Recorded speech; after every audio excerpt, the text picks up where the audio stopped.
Thank you, Mr. President, honourable members of the Parliament, dear Commissioner.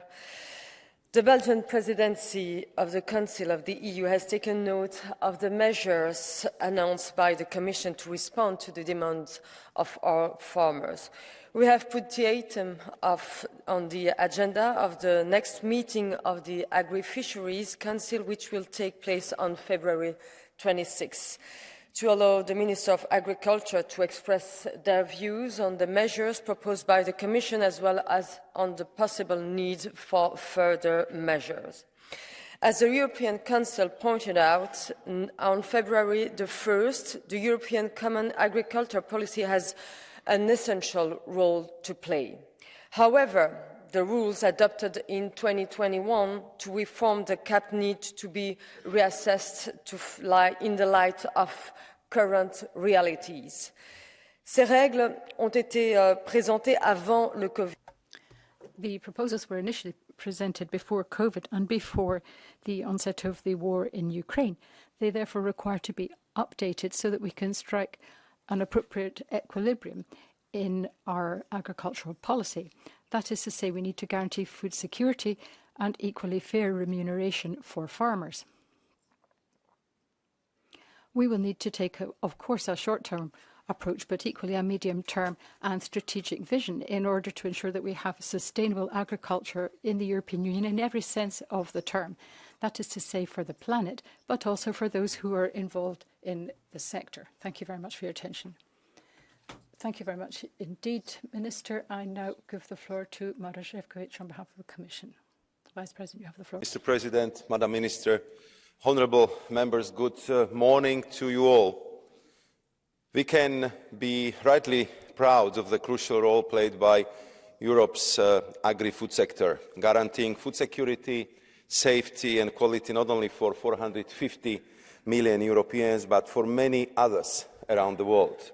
Quite literally putting safe, high-quality food on our tables, while at the same time making a massive contribution to the European and global economy, and striving to contribute to the twin green and digital transitions.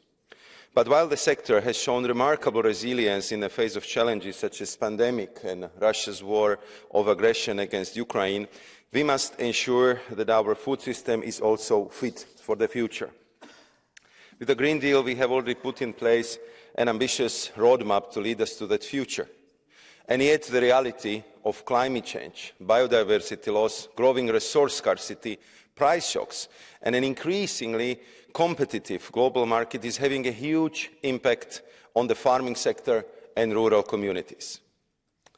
We have seen from the farmers protesting on the streets of Europe that many of them feel trapped, that their needs are not being met. So we must act to secure the future of the sector and those who work within it and those who benefit from it, namely all of us. We have to ensure that the agri-food sector remains competitive, but with decent incomes for all farmers and SMEs along the entire chain, not least to attract the next generation of young farmers, all whilst bringing the sector within the planetary boundaries. And this means a future where farming and nature go hand in hand in balance. Views on how to move forward are understandably varied, and we have seen increasing polarizations on a number of topics. It is therefore imperative that we will bring all the stakeholders together to see how we can look for joint solutions and define common vision and reach a new consensus. That is why we launched the strategic dialogue on the future of agriculture in the European Union. And I had the pleasure to discuss the dialogue with the Committee of Agriculture and Rural Development of this House, as well as with the ministers in the Agriculture and Fisheries Council ahead of its launch on 25th of January. The dialogue involves participants from EU level, associations and organisations, including umbrella organisations representing a number of European groups. There are many reasons which have driven farmers onto the streets in the past weeks, and it's important not to oversimplify the situation, because the problems of agri-food sectors are complex. There are those whom the system serves well, and there are those who are being left behind. There are environmental champions, and there are those who need our help to become more sustainable. There are those who benefit from open trade, and there are those who are being squeezed by it. So that is why the strategic dialogue must cover all the core questions and involve all stakeholders, and I believe that we should focus on ensuring a fair standard of living for farmers and rural communities, supporting agriculture within the boundaries of our planet and its ecosystem. We should discuss how to exploit the huge opportunities offered by knowledge and technological innovation, and how to promote a thriving future for the EU's food system in the competitive world. Let me also highlight that our farmers continue being supported by EU budget through the Common Agriculture Policy. But we know that this money alone is not enough to address the challenges we are discussing today, nor to deal with the climate change. Let's look at the devastating droughts in Spain, the apocalyptic floods in Greece, Slovenia, Italy and elsewhere, the forest fires raging out of control. So inaction would merely lead to even greater costs in the coming decades. Such disasters can only be prevented if we have healthy natural resources, and only healthy soils, clean water and abundant pollinators can protect high yields and farmers' incomes in the face of climate and biodiversity crises. Farmers know what they are doing, and I have seen this for myself firsthand. So our job now is to support farmers in the transition, helping them de-risk this necessary transformation and scaling up all the good practices in agriculture. It is crucial to work with the entire food chain so that consumers can better appreciate the value of sustainability. Our farmers deserve to make a decent living. And that will only happen if we work together to achieve our climate and biodiversity goals. I know that the future of agriculture is a complex topic for conversation, but I firmly believe that this strategic dialogue will ultimately help us speak with one voice of the common future we will pursue for farmers, the environment and our union as a whole. So let's work together. Let's discuss it thoroughly also this morning. I will stop here, and Mr. President, I very much look forward to our debate. Thank you.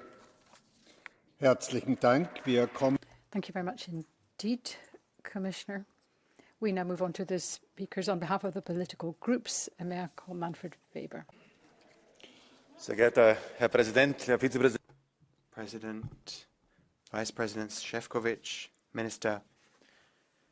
Agricultural policy is at the centre of the debate today, and that is good, because agricultural policy is not subordinate to environmental policy. It is a policy area of its own. We're talking about the production of wholesome food, which is perhaps something we take for granted, but we think it's extremely important, and we thank farmers for what they do. Agricultural policy is also about the future of rural areas, which is key to the future of Europe. We have major challenges in front of us. We, as the EPP, are in favour of biodiversity, water protection, animal welfare protection. We must tackle the challenges of our time head on, but we cannot pursue ideological policies. We have to base our policies on arguments and expertise. In the Envy Committee here, they wanted to label wood as a non-renewable material. That shows the clear ideology of policy, and anyone who manages a forest would have been shaking their head when they heard that. Now, of course, strategic dialogue is paramount, and we're also carrying out dialogue outside. Now, many say they want to listen to farmers. Well, 12 months ago, we as the EPP asked for a sensible debate on the CAP, and we wanted a debate on the nature restoration law.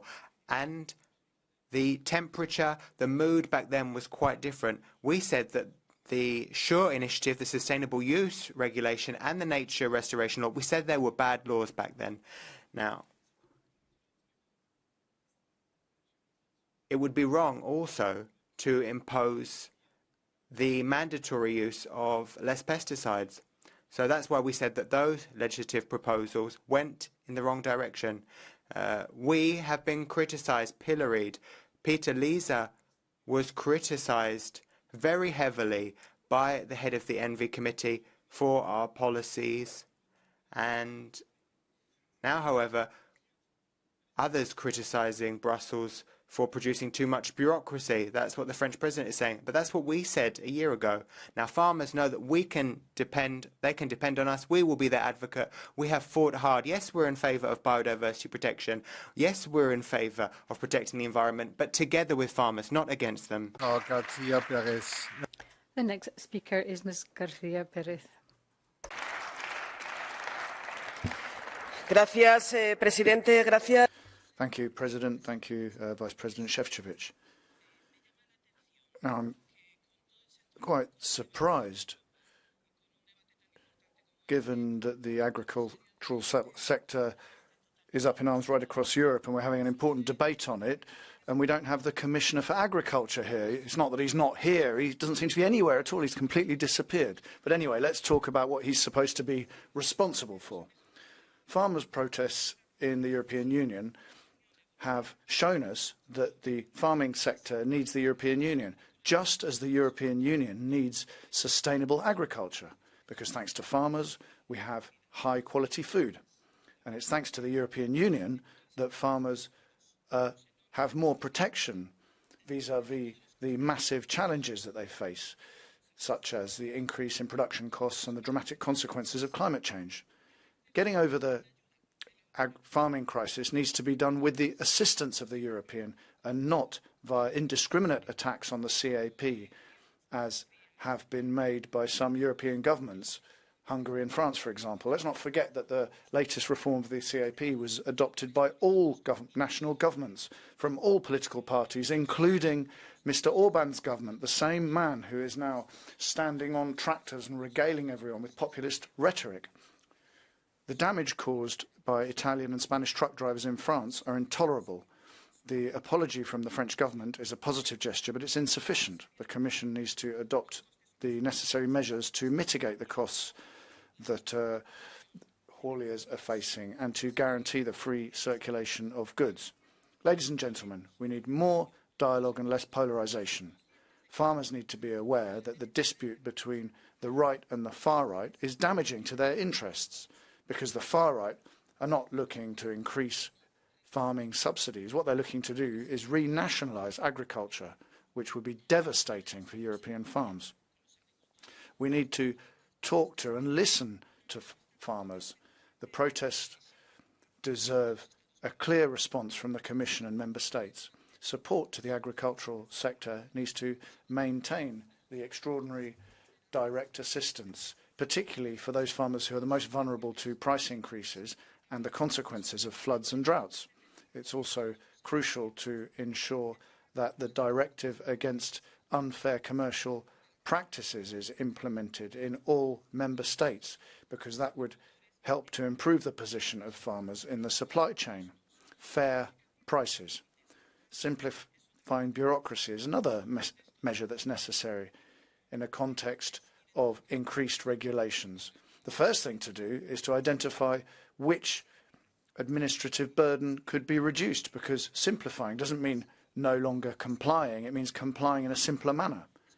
And if we want to ensure that we have a new generation of farmers, it's necessary for all member states to apply 3% of their CAP funds to get young farmers started in the profession. Ladies and gentlemen, the upcoming European elections can't be used as an excuse to include negationist and protectionist measures from some organisations that are supporting the protests and who are ignoring the demands of the majority of farmers. We absolutely can't accept the problems in agriculture, calling into the question the goals of having agriculture that's compatible with the fight against climate change. Neither is it acceptable for the European Union to sacrifice trade agreements with third countries. What's necessary is to guarantee that production that comes from third countries is subject to the same production rules that we apply to our farmers in the European Union. Ladies and gentlemen, agriculture and the environment can go hand in hand and must do so. We need to work to protect the environment. We need to be guided by science. We need to listen to the voices of farmers when it comes to the next phase of the Green Deal. And if we do that, the European project will engender one of the greatest successes of the last 70 years. Farmers are not the heritage of anyone. Let's get to work and resolve their problems. Thank you. Gemeldet hat sich Frau Ulrike Müller. Thank you very much. The next speaker is Ms. Ulrike Müller. President, Commissioner, Vice President, we are witnessing the most major farmers' protests in Europe we've ever seen in recent years, and this is because farmers feel completely overwhelmed by the superfluity of strictures, measures and requirements, many of which are actually contradictory. They have falling incomes and they simply feel that politicians are patronising them and failing to engage. Strategic dialogue, President, does show an initial awareness of the issues at stake, but the problem is that the approach is completely inappropriate. Top-down and backroom deals is no way to connect, to engage with farmers who are taking to the streets in number. We should far rather structure dialogue on the basis of regional conferences, which would bring together farmers who could participate in discussing the relevant issues. Regional experiences are very important, and if we extrapolate from that the correct conclusions, we could come up with some genuinely constructive conclusions which would deliver reform for Europe. This is what we are proposing. Thank you very much. Philippe Lambert. Thank you very much, Philippe Lambert. If you listen to the extreme right, the Conservatives, the Liberals, well, they say that the farmers' revolt can be blamed, can be blamed at the door of the European Green Deal and the environmental wokerati. But maybe instead of stirring things up, we should listen to farmers, because farmers are trapped between a rock and a hard place. On the one hand, landowners, seed producers, agri-chemical giants, equipment manufacturers and banks. Then on the other hand, you have agribusiness and retailers. But what has happened is that farmers have been a bargaining chip for years. Farmers are just receiving the crumbs of the CAP. 80% of the CAP money goes to industrial giants. They shouldn't even be called farmers. And they are the ones who say that they are the face of farming. It's as if IKEA said it was an artisan carpenter. So it's therefore no surprise that they are pointing their fingers at the Green Deal. But the Green Deal isn't even here yet. You're blaming the Green Deal, but you are the ones who are responsible. You, as the right, were in favour of a CAP which is only about producing, which is only about merchandise. You have gutted the nature restoration law. You don't care about reducing greenhouse gas emissions or reducing pesticides. But we need the Green Deal if we are to survive. Farmers are at the front line of climate change, and they know this better than you. But we won't make any progress without them, let alone working against them. We won't make any progress if this economic system causes them to commit suicide. These farmers end up killing themselves because they've been at it for years and years. You say that our environmental policy is punitive, but your economic system is punitive. It's just in favour of investors. What your agriculture does makes people sick. It strips people of their dignity and freedom. You are poisoning our air, our soil, what's on our plates and our lives on this planet. Your punitive economy is something that we are fighting against, that we have been fighting against for half a decade on democratic ground. Our environmental policy will help to recover so that we can all live on this planet, so that we can live on this planet, which is the only one we have. The next speaker is Nicola Procaccini. Grazie Presidente, Commissario. Thank you, President. Commissioner. Well, I'm disappointed that Mr. Timmermans isn't in your place. He seems to have done a runner. Now, for years, we've been asking you to listen to us. We've fought hard in spite of not having the numbers to stop the Green-Red coalition that came up with this crazy Green Deal. Every 4 months, you brought in another law against farmers, stock breeders, fishermen, etc. And you said that we had to protect nature from them. And these are the people who have been living and working in the countryside for generations and generations. Farm to fork, you squashed them with that and you promoted the consumption of larvae and insects. Then Nutri-Scores, you wanted to strike down the Mediterranean diet. Then there were regulations to stop fresh products being sold. Then you established that vegetables couldn't be called green or organic if they travelled by lorry. Then you declared war on wine and beef. You then made farming equipment equivalent to industrial installations. Left-wing governments in some countries even did away with the subsidies for the purchase of diesel. And then there were the nature restoration laws, which saw you deciding that human beings were destroying nature. We have to get rid of gravel in rivers and then restore swamps. And if things had gone the way that Greta Thunberg and others had wanted, then the CAP would have been even worse. And after all of that, what do you expect from farmers? Do you expect them to say thank you? They are the people who haven't been listened to. And now you're trying to do a U-turn, but it's too late. The minority has become a majority right across Europe. And in just a few months, we will put people in the place of ideology. Mr. Marco Zanni, the floor is yours. Grazie, Presidente. Thank you very much indeed, President. A glass of wine is bad for your health, whilst insects are a panacea. Cheese is poison, but chicken could be good. Fishing is unnatural, but of course if you're flying the flag of an EU member state, possibly not. Let's abandon organic cultures entirely. Maybe let's stop growing anything. Let's buy our cereals from the east because we need to leave our fields lying fallow. The approach that this Commission has been advocating and defending over the last 5 years is completely schizophrenic, and it's been supported by a majority here in Parliament.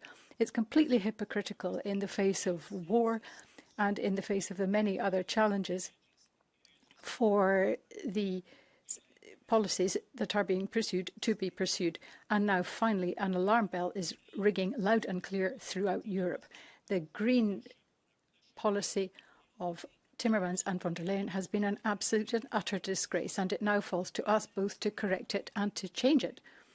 We can't possibly run the risk of having a continent which is ever weaker, ever more divided, ever more torn apart by these initiatives. I agree with Mr. Lamberts, at least in one part. The Green Deal is a disgrace, but this is not the only reason that for which the farmers are out in the streets taking to the barricades. For years, the policies pursued by the EU have created this situation. And on top of it, we have this disgrace of a Green Deal, which have meant that no farmers can even cover their production costs. And this is actually why they're taken to the barricades and out in the streets. It's because their very survival is at stake. That's why they're protesting, because they can't even make ends meet from month to month. Then, of course, there are also political reasons too. If you look at the newspapers, you don't necessarily see all the ins and outs of it. These are provisions, though, which have not simply just come out of the blue. They're ideas, proposals, which have been put forward deliberately by the political majority in this House, which supported the von der Leyen Commission in this endeavour. And this is something which you have to stand up and realise. And we can't have a future for the European Union which is based on this. because there are too many people who are looking at the end of the month with as much alarm as many would be looking at the end of the world. Thank you. Sie sind am Wort. The next speaker is Manon Roubry. On est censé nourrir les gens. We're supposed to feed people, but you leave us to die on our fields. That's what I heard from farmers when I met last week when they were protesting. They feel as if they're being left alone to die. Who is behind this? You. You were against basic prices for farmers. You swept away an option which would have reduced industry's profits. You are the ones who have signed free trade agreements, which means that there are unfair trading rules. You come out with great speeches for farmers with your hand on your heart, but then you sign a free trade agreement with New Zealand, so there will be more honey, wine, meat, cheese and dairy coming from the other side of the world, and they are producing with pesticides that we have banned. Hypocrisy reigns. We in Parliament are the only group that was firmly against all of these free trade agreements, as if that weren't enough. There are two more that you voted on last week with Chile and Kenya, respectively. When will you ever stop? Does our European farming community have to shrivel and die? And don't say that you have paused the Mercosur negotiations. No, it continues. And then there will be Mexico, Australia, India. How can our farmers be competitive against Brazil or Ukraine, which have factory farms? What is the point of bringing in goods from the other side of the world when we can produce these wholesome goods on our own soil?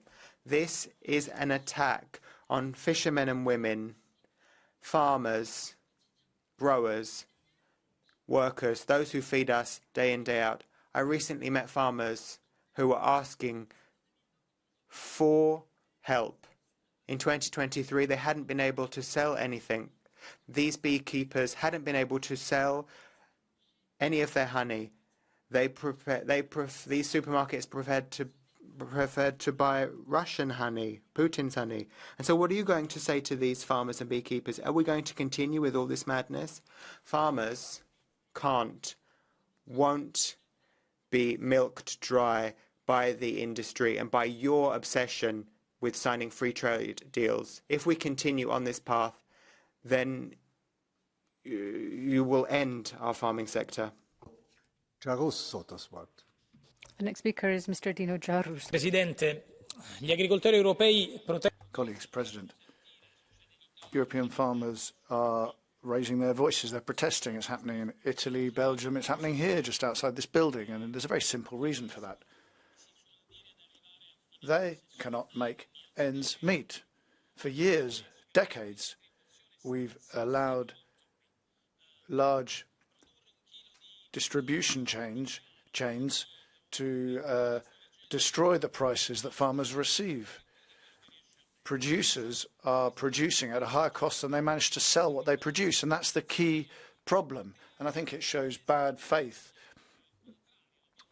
if people say that protecting the environment goes against farmers. No, quite the opposite. We need to do that with farmers, because if we don't, farmers are going to face even greater problems. The truth is that there's a problem that relates to prices, international competition and trade agreements, and the EU shouldn't be rethinking its environmental policy. It should be rethinking its trade policy if it really wants to support farmers.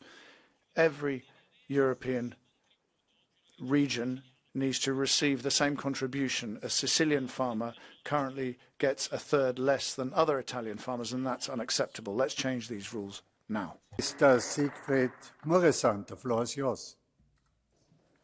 Thank you very much, Mr. President. Dear colleagues, One of the greatest achievements of European integration is the quality of food in Europe. People in Europe trust food quality, they trust food safety, and at the center of this success is the European farmer. This is why we have the duty to listen to farmers in Europe. This is why we have the duty to support and to protect them. And of course, agriculture in Europe is modernizing. Agriculture in Europe has to modernize and to reform, as has every sector of our economy, as every part of our society. But we have to say clearly, we are modernizing agriculture with the farmers, not against the farmers. And my political family, the EPP, is ready to work with the majority here in the Parliament to do the following 7 things for farmers and agriculture. Firstly, no decision on agriculture without listening to farmers. Secondly, no decision without knowing the impact, and if there is any additional burden for the farmers, we have to be ready to provide more support. Thirdly, reducing bureaucracy for farmers. Farmers have to farm more than they report. Thirdly, secure the quality and the quantity of food production in Europe. We have to produce more food in Europe, not less. Number 5, invest in the rural areas as a whole. We want good schools, good hospitals. We are ready to invest in digitization, in greening, but also in infrastructure in the rural areas, in the villages. Number 6, help in times of crisis. If there is a crisis, we have to modernize we have to mobilize the European tools that we have, including crisis reserves, providing financial support. And number 7, help Ukraine, help Ukrainian farmers by also helping our farmers absorb what we can in Europe, help Ukraine to export the other quantities to the other markets in the world where they are needed. We are ready to work with the majority in this House to achieve this for the farmers in Europe. Thank you very much. Nun spricht Frau Clara. And the next speaker is Clara Aguilera. Gracias, Presidente. Thank you very much, President, Vice President of the Commission, colleagues. We are facing a situation of crisis in the farming sector. Farmers and animal breeders are taking to the streets, crying out to be heard. They want us to have a debate with them, a proper debate. They have the impression that we are simply undervaluing their contribution to society. Wholesome food, high-quality food, environmental sustainability, rural cohesion, all these things are major contributions, and they feel that we're not recognising this. The real problem is that we have to be aware of the national dimension, but we've also got to have a proper European policy. Our tomatoes from Spain are excellent, despite what the French say. €5 per kilo is what they cost, but the producer is getting 70 cents. Rather than €5. And that is the heart of the problem, the fact that the farmers are not getting anything like a realistic price. Their costs are escalating.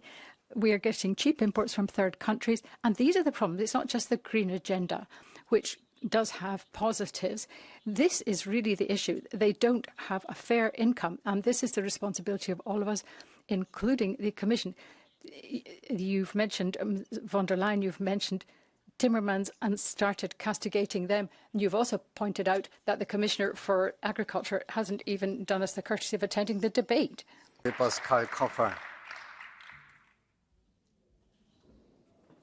next speaker is Mr. Confin. Colleagues, well, we can pass the buck. Some say that environmentalism is to blame. Some say the Green Deal. Some say that retailers are to blame. No, we need to take the sting out of this debate, and we need to boil it down to 3 issues. 1, income. 2, the green transition. 3, the fight against unfair competition and the need to protect our farming sector. Can we do that? Can we compromise on the 3 issues I've just listed? If you want to blame the green transition and trade deals, it's pointless. And we can't have a Green Deal without involving farmers, because the biggest threat to farmers and incomes is climate change. But if we need to share value, we do have a law in France that makes it easier to share value, but that law is being bypassed because of other European countries. So let's not blame each other. Let's not try to find scapegoats, but let's try to have solutions. Accept the blue card? Yes. Madame Aubry. Yes. Merci, Monsieur le Président. Monsieur... Well, thank you, President. Mr. Confin, you said that pointing the finger at free trade groups won't change anything. Well, you voted in favour with your group with one of the recent trade agreements, the one with New Zealand, which, for example, is going to include the import of 15,000 tonnes 84 tonnes of beef, and all these goods that I mentioned are produced using pesticides like trazine, which are banned in the European Union but are allowed in New Zealand. So you really think that it won't change anything for farmers to continue to massively import all these products which contribute to unfair competition, do you? Miss Aubry, as you know, when we voted on that deal, most of us were in favour of it, including the S&D and the Greens. And that's because it contains clauses which will help deal with climate change. And some of the clauses and provisions are favourable to our farming sector. However, we are fiercely opposed to Mercosur. And Emmanuel Macron last week spoke out clearly against Mercosur. If he hadn't done that, we would have Mercosur. And we would have Mercosur because of von der Leyen, because of Weber, because of the EPP. Why don't you point the finger at them? Olay, the floor is yours. No. She had the second one? She's possible? No. She don't ask. You don't ask. No. You don't ask. Mr. Jordi Solé. No. I know the rules. Mr. Jordi Solé. I have no intervention. Mr. Jordi Solé, the floor is yours. Gracias, President.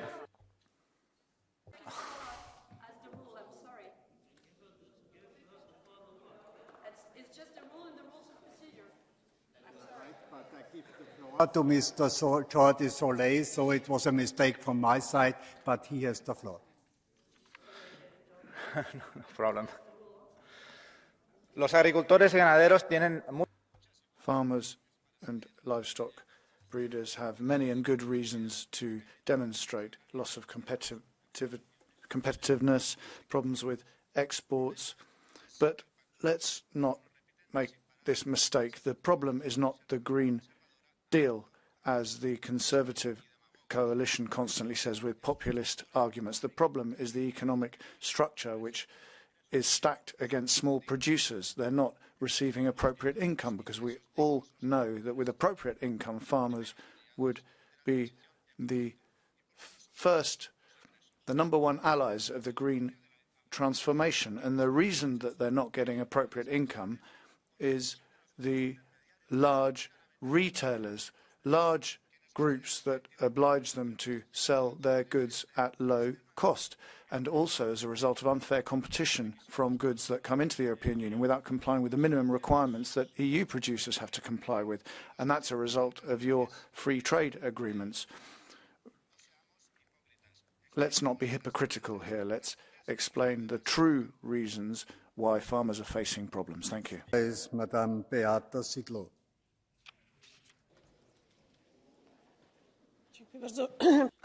Thank you very much, President, Mr. Commissioner, ladies and gentlemen. We hear a lot of beautiful words. You are worried about the fate of European farmers who, as you have understood, have not come to Brussels last week or yesterday to Strasbourg to demonstrate. They have not been protesting in Germany for many weeks already. There will be another protest of farmers in Poland starting on Friday. They are not protesting in order to present their support for your policies. Quite the contrary. It is very clear to hear the declarations of support for farmers when we hear them from the party of Mr. Weber or the Socialists. Who is responsible for what is happening now, for the crisis in agriculture? for doing away with the European agriculture. People are furious because it does not pay back to produce. It is your responsibility of Ms. von der Leyen, Mr. Timmermans. You can only say more beautiful words. Yesterday, the European Commission published a draft to curb emissions by 90%. Who will gain on that? Herr Jaak Madison. Ja, suur aitäh. Thank you very much. First of all, some colleagues say that let's not accuse each other when we're looking for problems concerning agriculture. But I have a question. If we don't blame each other, then you, as if very conveniently, want to go over the real problems which have been caused in agriculture, and you do your propaganda for 4 months before elections, want to attract all the farmers and voters, and you say that you know best how to protect agriculture. I don't know how many of you were in the European Parliament in Brussels at the farmers' meetings. I was there. I didn't see any liberals or socialists there. I saw one communist. But most liberals, they were sitting inside the parliament. But I was talking to the farmers, and they had the same problems that conservatives have said for years. A Green Deal is destroying agriculture because with utopias and fantasies, you want to save the planet if only 6% of CO2 is caused in Europe. But you want to put this burden on farmers and others. And here in the audience, you very conveniently say how you're standing for farmers, but you're not doing this. With your idiocy, you're just destroying agriculture. Thank you very much. Is Mr. Luke van Lanagan. Farmers are protesting because, from their perspective, the just transition is just empty words. They are being required to meet ever higher standards, as they should, and more needs to be done, but their livelihoods are being undermined by imports from third countries that do not meet the same standards. In Ireland, the most sustainable producers of beef, the suckler farmers, are being paid to reduce their stock while we import beef from South America that is the other end of the rainbow when it comes to sustainability. Commissioner, you talk about help with sustainability while incentivising the destruction of a sustainable beef production model. The hypocrisy of those supposedly supporting the farmers needs to be called out. The centrist and right-wing groups in the European Parliament, now extolling the virtues of the farming community, are the same people who drove the trade liberalisation agenda that has brought us to this point. Every trade deal that further undermined the position of the food producer in the EU was enthusiastically supported and championed by you.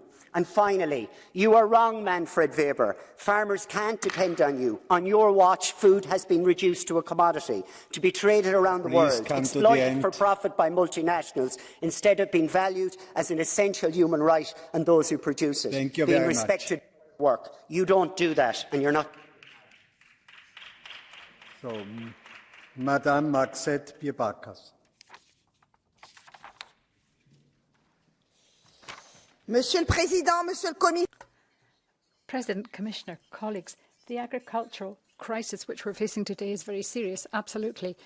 What we are experiencing is partly to be attributed to the actions taken within the institutions themselves, the initiatives taken by the Commission.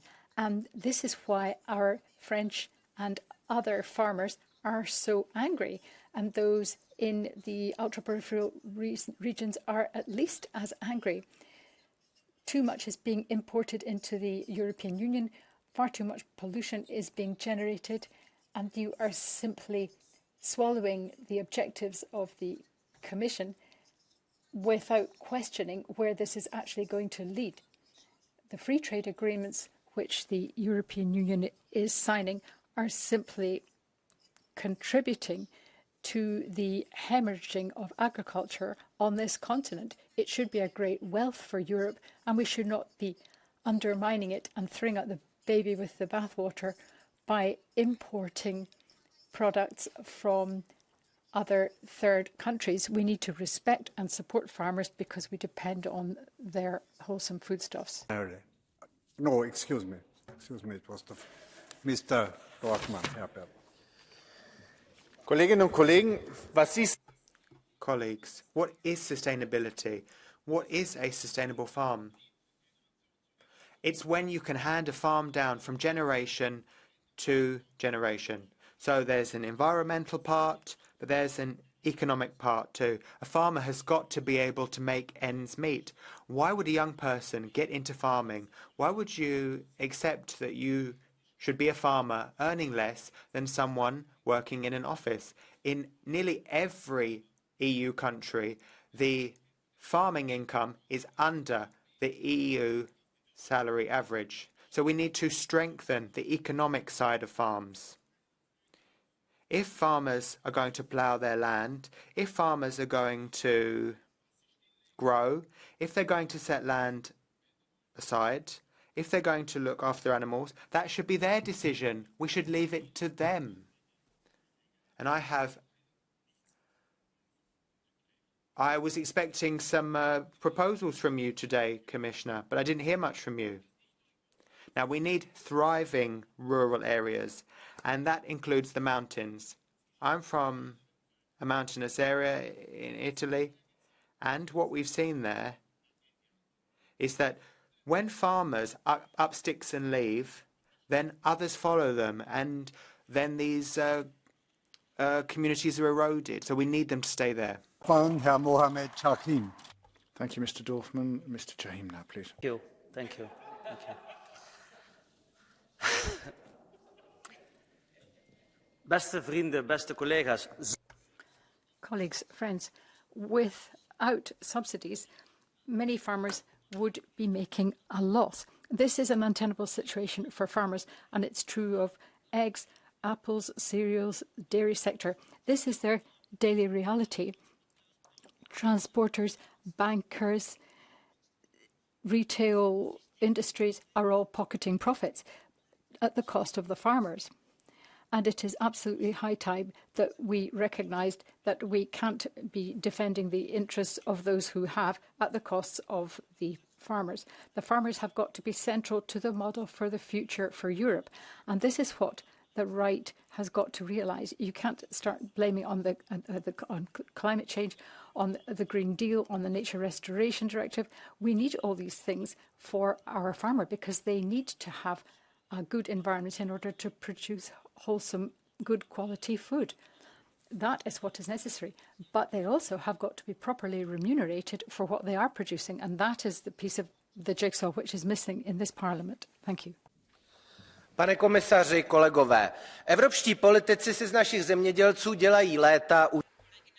President, Commissioner, colleagues, farmers have been turned into useful idiots.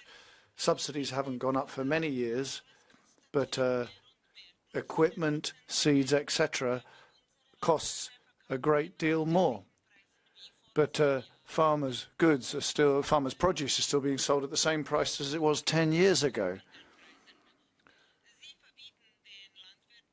You are stopping farmers using their land.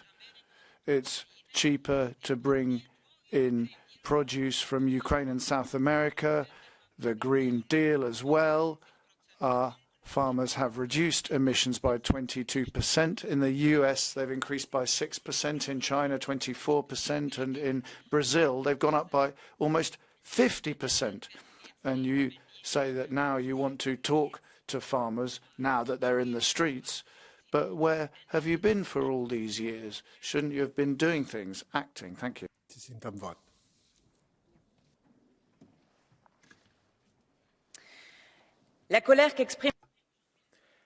The anger of farmers today is legitimate. But answer me, how can you defend farming when you defend the status quo, which is wrong? It destroys farmers. It concentrates power in the hands of a few, and it makes our food less healthy and makes food uncertainty greater. We've had enough of this hypocrisy. People who say, oh, we're in favour of farmers, but at the same time you're in favour of free trade agreements, which strangles farming. Mr. Confin, you are the face of this hypocrisy. Stop it. You have trapped farmers with pesticides. They are the victims of pesticide use, but they don't know how to wean themselves off them. Today, 20% of farms gobble up 80% of CAP funds, and you say that the environment is the problem? We need to fight back against industry. We need to fight back against those who carry out tax evasion, who make huge amounts of money. Those are the kind of things that we need to change today. Thank you. Monsieur Buxade Filalba, the floor is yours. Gracias, presidente. Debería. Thank you very much. You should be asking for forgiveness, but you are not doing so. There is far too much derision and scorn heaped upon the agriculture sector and farmers. And for the last several years, this Parliament has been voting in favour of the Green Deal. You have all been doing this, colleagues, and you are simply voting in favour of trade agreements, bringing in all kinds of imports, in favour of imports from Morocco, and all this is undermining Spanish agriculture. This is the backdrop of the past several years. Our workers on the field are simply being sacrificed on the altars of profit, and this is completely unacceptable. Ms von der Leyen and her colleagues have simply asphyxiated the rural environment. Their initiatives are simply massive redundancy plans for agriculture and for millions of families. And you knew exactly all too well what you were doing. And yet you went on to create these instruments which simply sacrificed our producers on the altar of your fine-sounding Green Deals. It is high time that you tore up the Green Deal. Thank you. Excuse me, I have one blue card. Do you accept the blue card?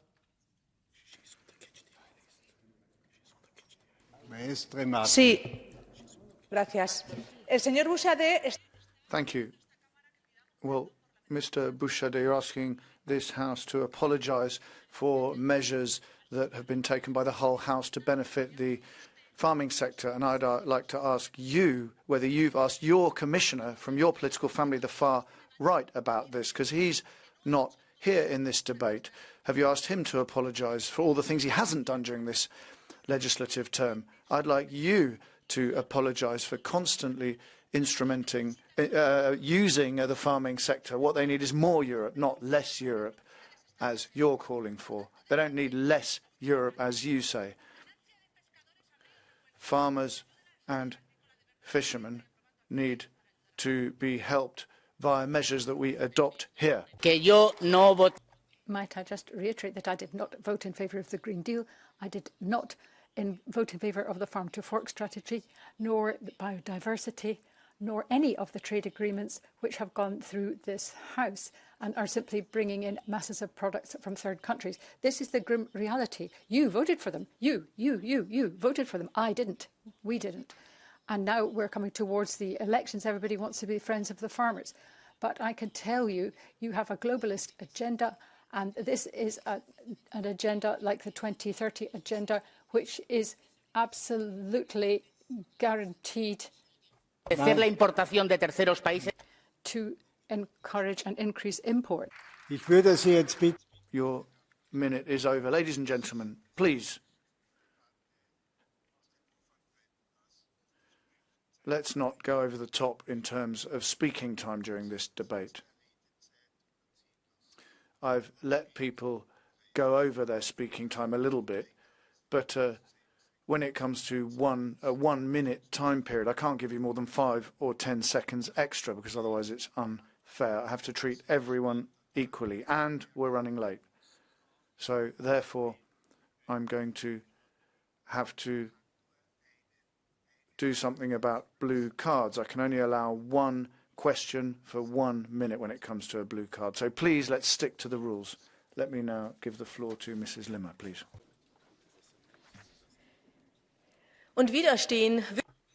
Once again, furious European farmers are protesting in front of the Parliament in Strasbourg, as was the case last week in Brussels.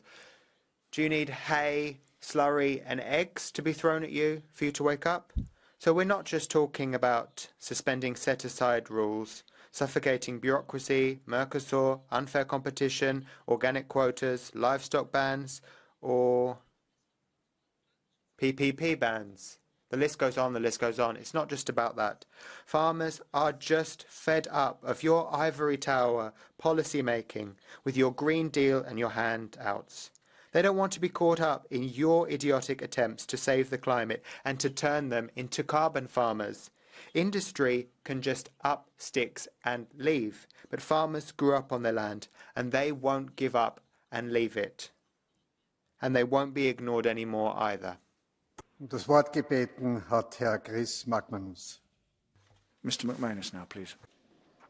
Vice President, Commissioner, I want to express solidarity with family farmers who are feeling the pain of inflation, fuel costs, competitions with imports from outside the EU and general lack of fair prices. These mounting challenges, while they are being asked to do more, has reached a breaking point for many who are more concerned than ever for their family farm's future. This was evident in the anger seen last week. But these protests did not happen in isolation. Many of our farmers feel abandoned. Many have lost faith in the system, a system that has burdened them with unfair free trade agreements they can't compete with. And as rural custodians, they are expected to carry a large share of green initiatives like the Nature Restoration Law. They must be duly compensated for such efforts, and concerns such as forestry wetting must be listened to. And I call on the Irish Government in any future national restoration plan to commit to such issues. Danke. Frau Tiziana. Thank you, Mrs. Tiziana Begin now, please. Grazie, Presidente. Thank you, President. Our farmers' income has collapsed for two reasons, essentially. Firstly, because they're suffering from unfair competition from low-cost products that come from the other side of the world, and also because our industry provides an advantage to large distribution. A kilo of apples is today sold in supermarkets for not less than €2.10, but producers get just 29 cents. That's the main problem. The environment has nothing to do with it. Now, for a long time, the Five Star Movement has been criticising trade policies that sacrifice agriculture. We voted against CETA, that facilitated the import of Canadian low-cost grain, and we've always been against the EU Mercosur agreement that would have damaged our fruit and vegetable sector. We need to hold our hands out to farmers and build fair trade which is in line with their interests. It's only thus that we can safeguard our excellence and guarantee a future to our farmers. Thank you. Now, Norbert Linz. Thank you. Mr. Norbert Linz, please. Herr Vizepräsident. President, Vice President, it's a good thing that farmers in Europe are taking to the streets to protest at the current policies. It's often a question of national governments taking the wrong decisions. My own government, for example, which has failed to understand what the rural communities are and has simply pursued policies suitable for urban communities. But it is important for us to take responsibility too. The reality is that we've got Timmermans' ideology-driven agenda behind all our policy initiatives, and we need to abandon that and shift the dial back to a more realistic and appropriate strategic policy.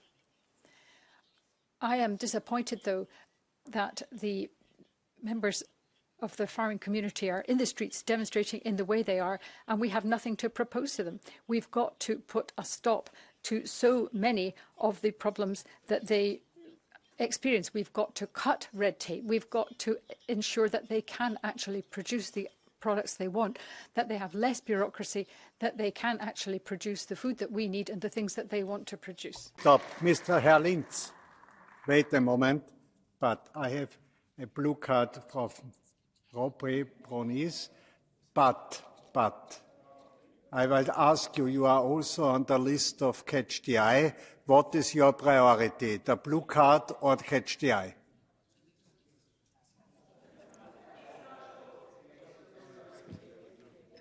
The blue card, good. Please, take your question.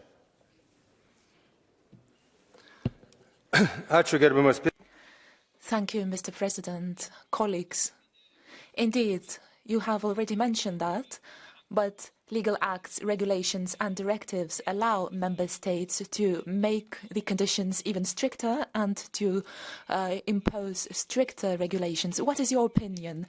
Shouldn't member states pay for this? Shouldn't we include a provision that if a member state imposes stricter conditions that increase expenses, bring in their own money there? Thank you. Thank you very much for that question. I have every sympathy with the need for European legislation to be one in, one out. And I do understand, of course, that transposition into national legislation sometimes requires regional governments' involvement as well, and it can go beyond what was legislated for in the EU. But if you're talking about leaving land fallow, this is something which we had initially proposed should be 4%. We really can't just keep passing the buck and the cost is always borne by the farmers. Thank you. Mr. De Castro, please. Presidente Šefčovič, onorevoli colleghi. President Šefčovič, President, Commissioner, colleagues, now for 20 years we have ensured that our agricultural sector is the best in the world in terms of sustainability, respecting workers' rights, etc. But the current parliamentary term has moved from pursuing excellence to pursuing ideology, and we don't have any plan to support farmers in the transition towards new productive models. This Parliament, however, has tried to listen to rural communities, working to find clear and balanced solutions, far better ones than those that have been proposed by the Commission, also just recently. We need to re-establish the link between the EU and our farmers, and in order to do that we need to give them ownership of a project that provides innovative tools based on sustainable new biotechnologies, so that we can ensure that we can achieve ambitious environmental goals and make our sector more competitive at the global level. Thank you. Thank you very much, Mr. De Castro. Good morning, colleagues. Good morning, Commissioner. And now, Mr. Katainen, you have the floor. Arvoisa puhemies, President, having been a farmer myself, I know that you leave a farm to the next generation in a better shape than it was when you received it. As decision makers, we have to behave in the same way and do our utmost to improve the competitiveness and attractiveness of the agricultural sector. There is a limit to how much more we can demand from farmers without guarantees of a livelihood. Ultimately, it boils down to food security in the whole of Europe. Comprehensive impact assessments are needed as well for present legislation as for incoming regulations. We have to avoid overlapping legislation and administrative burden. Furthermore, we will have to assess the directive on unfair trading practices, its effectiveness in the member states, and how to further reinforce the directive so that the position of farmers in the food chain can be improved. Farmers have to get a better price for their produce, and we have to stick to the CAP financing. I hope that the Commission will take farmers' distress seriously in its future proposals. The next speaker is Mr. Häusling. Ja, liebe Kolleginnen und Kollegen.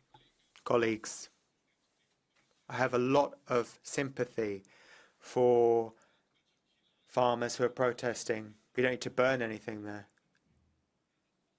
But things are terrible. Prices are falling. And the final blow is the difference between the farm gate price and the price that retailers sell at. We need to deal with that. Farmers depend on subsidies now, and that can't continue. Norbert Lintz, let me respond to you. Say a few words about the CAP. You've ensured that 2/3 of CAP money is land-based, area-based. The big holdings continue to get a lot of money.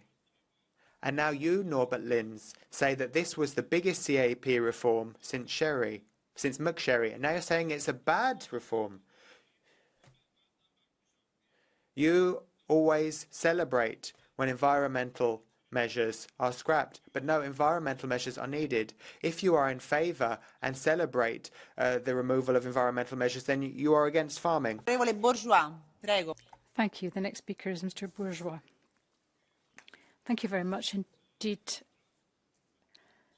Colleagues, the EU treaty guarantees that the farmers have the right to a reasonable standard of living, but this policy is failing.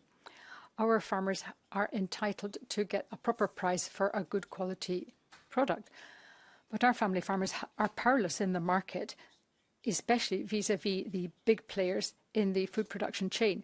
The Commission has got to provide now some guidelines to ensure that farmers can actually operate on a basis of some kind of legal certainty and a system which involves them in price setting. We have to realise, colleagues, that sustainability is not just ecological but also economic. The Commission has produced an absolute avalanche of rules completely at variance with the principle of proportionality. You need to review this. There needs to be a proper impact assessment both at regional and at local level as well as national level. And the farmers have got to have entitlement to a proper income and proportional rules. Thank you. The next speaker is now Mr. Go. Thank you, President. Well, our farmers are in a dramatic situation, and that's the result of political choices that have been made in Brussels and voted on here in Strasbourg. The free trade agreement with Chile voted on in committee 2 weeks ago is an example of that, and the pro-Macron forces are voting in favour of them. Now, quite apart from the distress that our farmers face, this is a crisis of society. Farmers are passionate about their jobs, and they have often been working their land for generations. They have a clear link with nature and traditions, and they want to pass this on to their children. This is a traditional, ancestral world that has forged society, and this goes fully against what the European Union wants to impose on us, the form of society which is ultra-liberal and globalist. And that's why the crisis that Europe is facing is something that will continue. And it's because of that that support for our farmers is massive, and that's why Macron is afraid. He's using the military police with armoured vehicles to stop tractors. But this is a popular revolt. It's quite right for them to be revolting, and it's based on values that have lasted for generations. There are two opposing models here, and on our side, we made our choice a long time ago. Everything shows that we are right. Thank you. Thank you. I have a request from Mr. Clergeau to have a blue card, but I also have a lot of others too, and therefore, Mr. Clergeau, I would prefer to ask you just to take the floor later on at your appropriate point in the speakers list.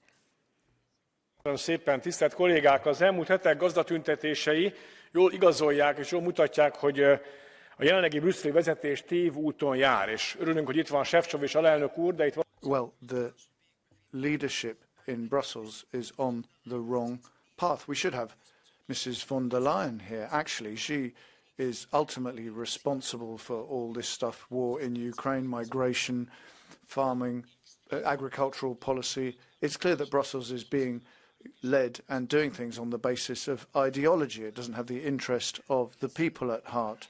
Now, these green measures are ruining European farmers, and Brussels is bringing in cheap Ukrainian grain, which is flooding European markets, and is also negotiating free trade agreements which put non-European countries in a better position than European countries. What kind of policy is that? Brussels is going along in the wrong direction and is benefiting our competitors. The US and China are implementing protectionist measures. We should do the same. The Brussels leadership need to work in favour of European citizens and give up its ideology-based policy. It's time for a change in Brussels. Thank you. Thank you. Please would you respect your speaking time, colleagues. The next speaker is Mr. Zoido. Thank you very much indeed. Thank you, President. Last week, many people were alarmed to see what was going on in the square and the streets outside Parliament, full of tractors and protesting farmers. The Commission has at least capitulated to some small extent in the face of the demands of the farmers, and has said that it will review some of the most extreme provisions in the Green Deal, and we welcome that. But we do also feel that there is still a lot of work to be done to deal with this legacy of Mr. Timmermans. We have to protect the farmers and the breeders in Europe, and we've got to have much more flexible criteria on which the CAP is based. Clearly, we have to address drought. Clearly, we have to have mirror clauses to deal with unfair competition. That in itself will not be enough, but it's, at least if we begin with that, we will get somewhere. Mr. Zoido, there's a blue card for you from Ms. Wiener, who doesn't actually have a place on the speakers list, and therefore I shall give her the floor. Vielen Dank. Ich warte, bis Sie den Thank you. I'll just let you put your headphones on. Right. Thank you. Vielen Dank für den Beitrag. Thank you for what you've just said. But it was your party that is in favour of the CAP and land-based payments. These are industrial measures. You're in favour of these industrial measures. This means that small farmers aren't on a level playing field. Now you're criticising environmental measures. But what's your alternative on the pesticide reduction issue? These pesticides affect our soil, our water, make them less able to produce. And this isn't what people want. Please wake up and listen to what society is saying, to what farmers are saying, so that they don't have to be dependent on these expensive inputs.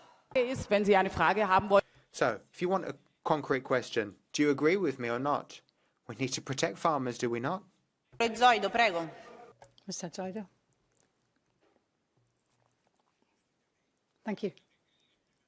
First of all, could I say that the European People's Party is quite clear that we need to continue to improve the quality of our products. We need to tackle climate change, and we need to do so on the basis of evidence-based policy, not ideology. That's the first thing. And there's no point in beginning with ideology when you're dealing with technical and scientific reports. Could I also say that I think what Mr. Timmermans has said and done is very, very serious. The farm-to-fork strategy was presented to us without the technical report on which it was based, and this included a lot of information which, had we had it, would have changed the parameters considerably and would have shown how much the input costs were going to escalate, and the fact that we wouldn't necessarily achieve the quality which we wanted, and that we would have many challenges from lower quality products from out with the EU. The EPP wants a focus on farmers. Their demands are absolutely right and just, and it's high time that they were treated with respect and not simply as some kind of ideological add-on. Colleagues, could I please call you to order and ask you once again to respect your speaking time? Ms. Carvalhais. Caros colegas. Dear colleagues, the first thing I want to say today is that I express solidarity with farmers, particularly young farmers. Regardless of their member state, these farmers are fighting for something simple: dignity, recognition of their way of life. They're fighting for a decent income from an activity that we all depend on, and they're also fighting for less red tape when accessing funds. I also want to pay tribute to small farmers, small livestock producers. There's a lot of them in Europe, but often they find it difficult to access CAP funding. So this fight belongs to them. This is not the fight of the right or the far right. The right proclaims to be the saviour of farmers, but the right actually polarizes the debate and pits farmers against each other. So this fight belongs to the rural world. Rural communities deserve respect, and we need to come up with measures that will help farmers so that they can become more sustainable. These farmers love their land, and we mustn't pit farmers against nature. Thank you. Mr. Cholos. În ultimele săptămâni, fermieri. Over the past few weeks, the farmers have taken to the streets in many European countries because they have lost their patience. The causes are well known: the energy and post-pandemic crisis, the war in Ukraine, and the impact of the green policies without a calibration in agriculture. How can we overcome this situation? How can we align the European ambitions with the capacity of the farming sector to adapt? All the discussions about supporting the farmers on the short term make no sense unless we draw some conclusions from the mistakes we have made over the past few years. We really need a project that includes the need for affordable and healthy food and the need for a clean environment, but also reasonable and predictable incomes for the farmers. We haven't done this well enough so far, and we can already see the results in an unpredictable context for the farmers. The derogations of the Commission on the short term are good, but they will not solve the problem on the long term. The role of the Commission is crucial over the following weeks and months in order to make decisions that send a clear signal. It is capable to listen to the farmers' concerns for a fair income in order to take into account the environment and food production. Thank you, Ms. Metz. Dear President, dear Commissioner, our food system is broken. Multinationals are making billions while farmers struggle to make ends meet. Extremely low prices, family farms disappearing every day. We are in an agricultural crisis. To the farmers protesting outside, we are not your enemy. We Greens know that without farmers there is no food and that farmers deserve to make a decent living. We all also know that without nature there is no farming. What has led to this crisis are the policy pushed by the very people who like to blame us Greens. More and more free trade agreements, an unfair common agricultural policy, and simply not enough support to help farmers through the transition. Here is what we need to do. Stop unfair competition from imported food. Break the power of big corporations. More support to small farmers, less bureaucracy. Let's give farmers workable solutions that protect nature without burying farmers in paperwork. Thank you very much. Grazie, onorevole. Thank you very much. The next speaker is Mr. Roos. The farmers' protests are continuing throughout the entirety of Europe, as we can see. The Green Deal was created by Franz Timmermans in order to make life impossible for farmers in Europe, and the jewel in the crown was his Nature Restoration Act. Finish off the Netherlands now, the Dutch people last. Now you can see, once again, the farmers are taking to the street, and the Christian Democrats are suddenly wakening up to reality and chucking all these anti-farmer proposals into the wastepaper basket. But they've been supporting all these ideas for the last... Merci, Madame la Présidente. President, Commissioner, today farmers are at the heart of our debate. Alas, apparently we didn't see this crisis coming. Well, on the left here, the Macron supporters turned a blind eye, and we have just gone for more and more regulation.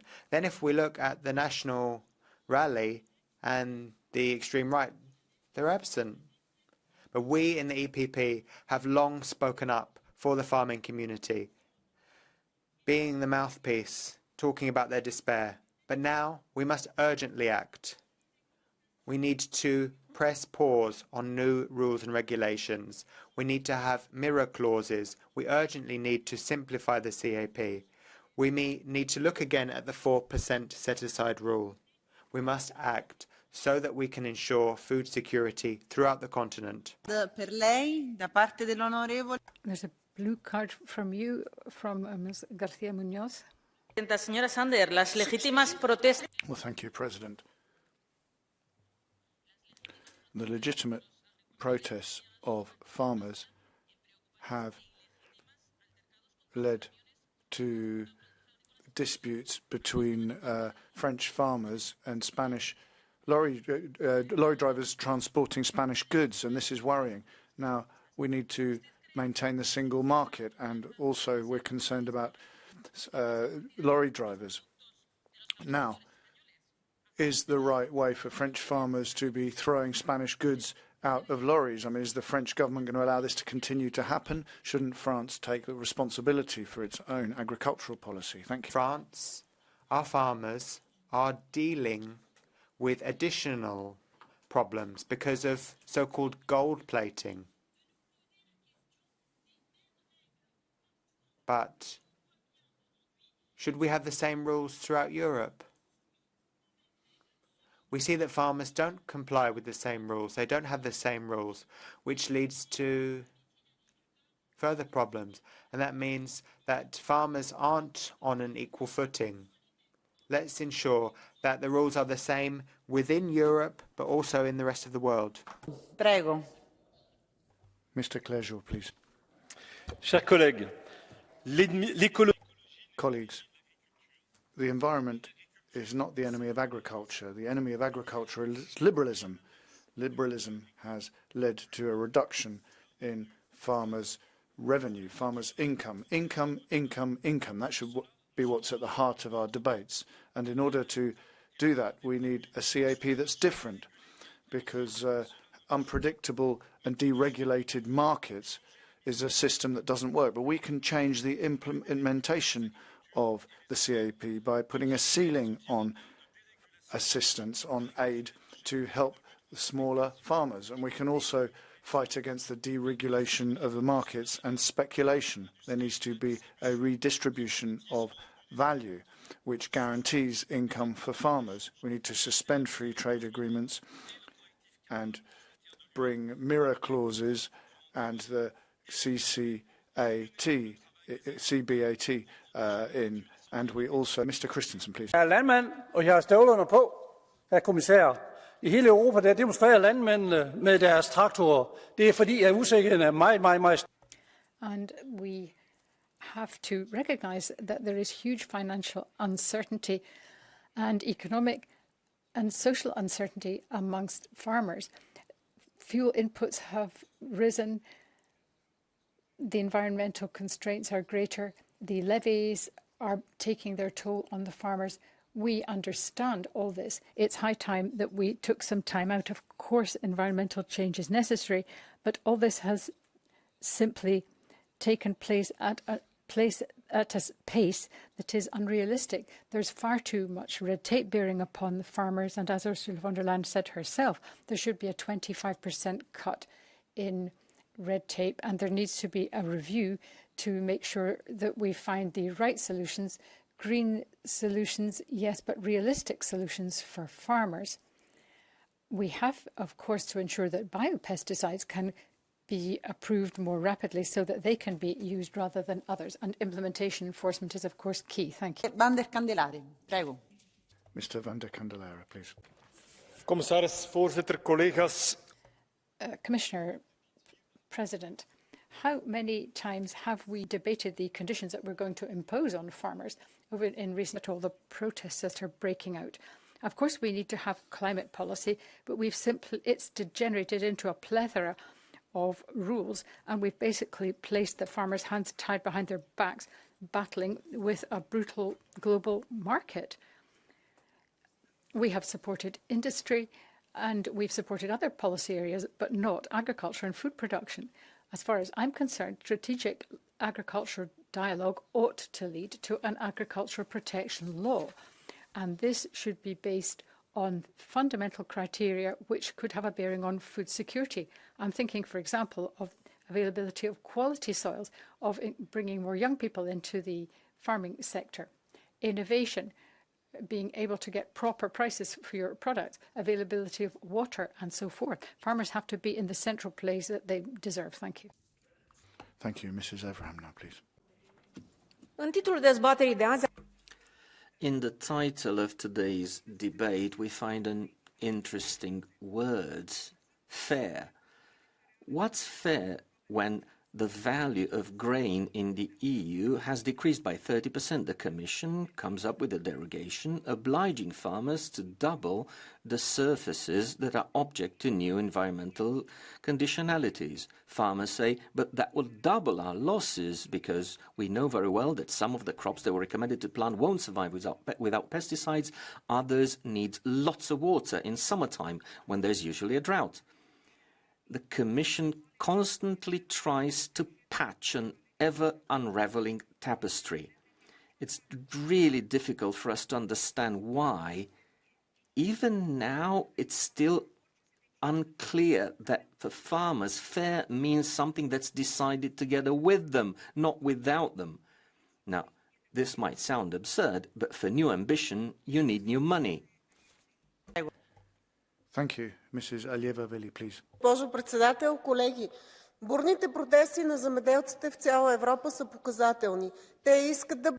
Colleagues, there are loud farming protests throughout Europe, but that sends us a message. Farmers are desperate to be heard. Complex requirements, investments, unfair competition. All of this means that farmers are grappling with greater and greater challenges. But let's be clear. The farming sector is disappearing and there's less money. But I have said on many occasions that we need appropriate funding. Let's do that today. Now, on the subject of red tape and red tape reduction, there needs to be action following in the footsteps of promises. We need to work with farmers so that they can then solve their problems. Commission representative, Council, the issue of payments and the same payments for everyone needs to be looked at. So that there's more money for Bulgarian farmers. Please stick to your speaking time, because otherwise we're not going to be able to hear from all our catch. Dear colleagues, stradă. Le știm cu toții provocările. Inflație, secetă, războiul din Ucraina, iar politicile verzi, și subliniez, stimați colegi, care sunteți tributari acestor politici, îngenunchează sectorul. Lacrimile politicienilor vărsate în mod ipocrit. These policies have brought the sector to its knees. Whatever measures we discuss, we won't do anything unless we really make the changes that need to be made. Commissioner, you came up with a derogation, but it doesn't solve the problem because the crops that are about to be planted would cause damages rather than benefits. We asked for money for the crisis reserve. Now, at the last minute, we ask you to simplify the PAC rules, the CAP rules. A farmer cannot understand how someone from Brussels can tell them when to plant or what to do with their land. I ask all of you to be honest partners to our farmers, not to turn the Brussels politicians into a risk factor for farming, because that's what you're doing today if you promote environmental policies without listening to farmers. Thank you. Mr. Kefalogiannis, please.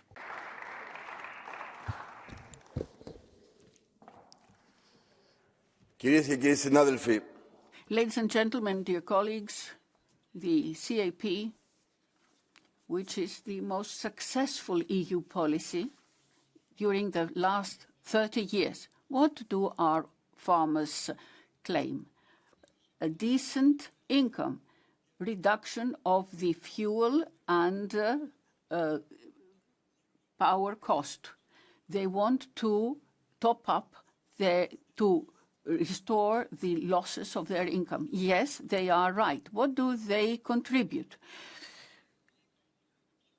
A guaranteed security of food and provision of food. So we need a strategy for that. I propose the creation of a new fund for the fair transition to support the income of farmers, just as we did with the Green Deal. Yes, we are in favor of the protection of climate, but always on the side of European. Thank you. Mrs. Niebler now, please. Vielen Dank, Frau Präsidentin. Well, thank you, President, Vice President, Council Representative, ladies and gentlemen. Well, for weeks now, farmers have been on the streets, quite rightly. Too much is too much. They've had enough. When it comes to agricultural policy, our line has always been that we're going to craft policy with farmers rather than against them. Now, we ensured that because there are so many people who've asked for the floor that we just haven't got time. So anyone who's had a blue card intervention won't be able to take the floor. Mr. Bogovic, please.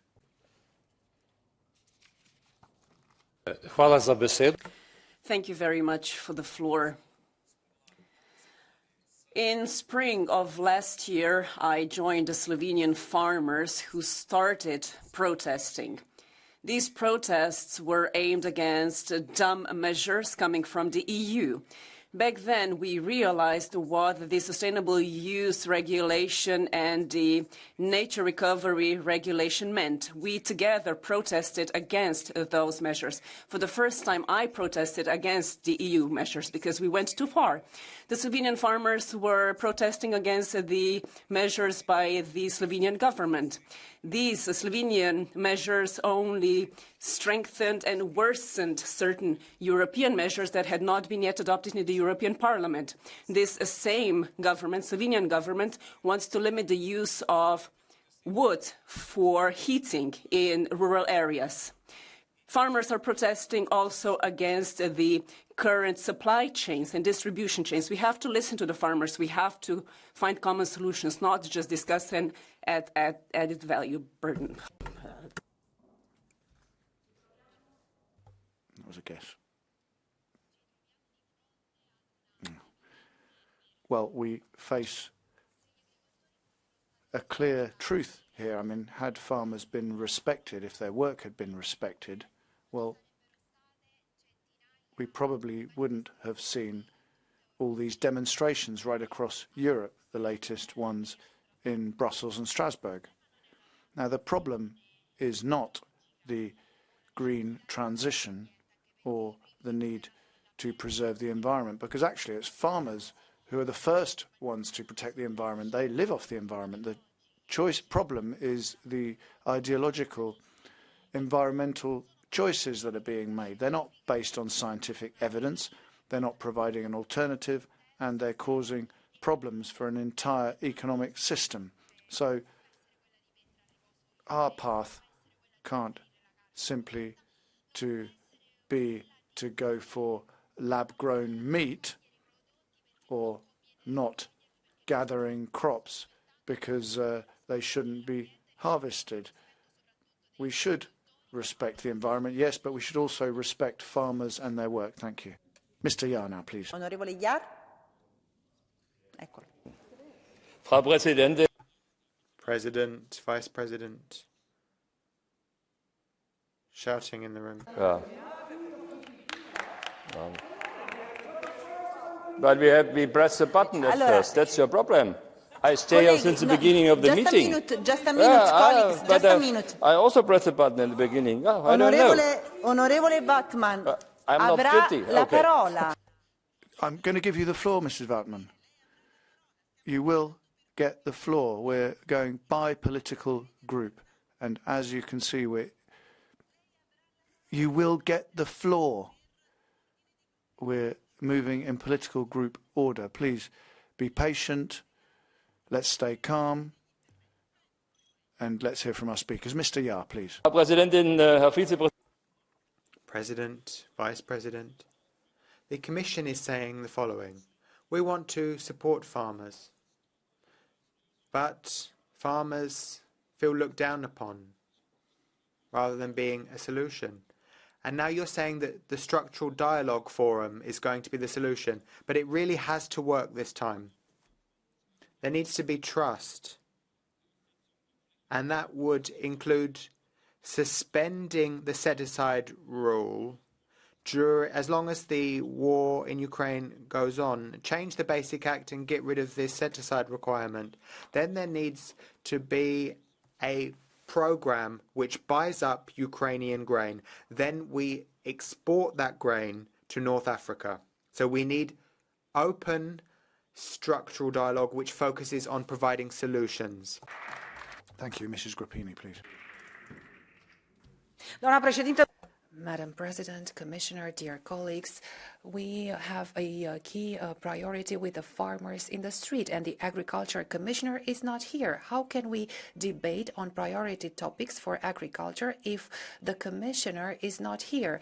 Thank you, Vice President, for being here. The President is not here either because she doesn't participate in priority debates. Dear colleagues, we need solutions to these problems. We are proud of the agricultural sector, but are they proud of us for what we do for them? Commissioner, we said we must find solutions, but the solutions are clear. During the crisis, we have to increase the budget. We must urgently revise the CAP. We speak about fairness, but subsidies are not equal in all member states. We speak about fairness, but in the Netherlands, they consume 8 grams per hectare of pesticides, whereas in my country, the consumption is 600. We cannot speak about fairness if we eat locusts and insect meal. Farmers want natural agriculture, consumers want the same.